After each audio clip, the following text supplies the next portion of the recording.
Snow White and the Seven Dwarfs, Part 3.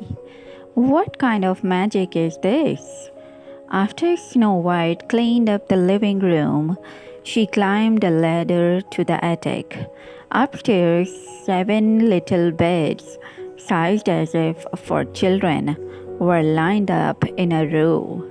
Tired from cleaning, Snow White yawned and lay directly across all 7 beds, exhausted. Before she could even stretch out her arms, she was fast asleep. In the meantime, the 7 dwarfs were headed home from a long day of working in the jewel mines. When they opened their door, you can imagine their surprise when their cottage glistened with cleanliness. "What kind of magic is this?" said one of the dwarfs, rubbing his eyes in disbelief. He was grumpy. "I wouldn't mind more magic like this," said another of the dwarfs with a grin. He was dopey. "We'd better check the attic," said another dwarf, whose name was Doc. "Something is strange around here, take my word for it. We better be prepared for anything. Well, we might as well go upstairs and see what we find." Much to their surprise, lying across all their beds was a young lady with a sweet face fast asleep. "Who are you?" said all the dwarfs at once. Snow White bolted awake. The 7 dwarfs could tell she was as surprised as they were. When everyone calmed down, they started to tell their stories.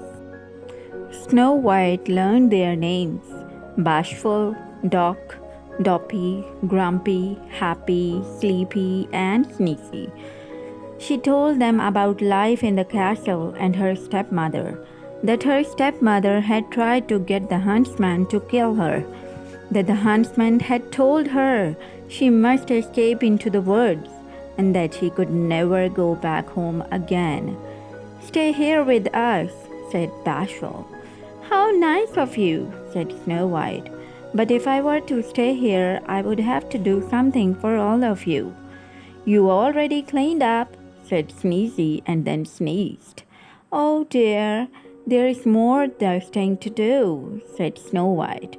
"We could all make the house even tidier and keep it that way as long as everyone pitches in. I can let everyone know what part they can do, and I will do my share too, of course." "That's fair," said Happy. "There must be something else I can do for you," said Snow White. The 7 dwarfs shrugged. "Do you know how to read?" said Doc. "We have books with wonderful pictures and would love to be able to read them." So it was agreed that Snow White would teach them all to read. To celebrate their new friendship, Snow White and the 7 dwarfs sang and danced the night away.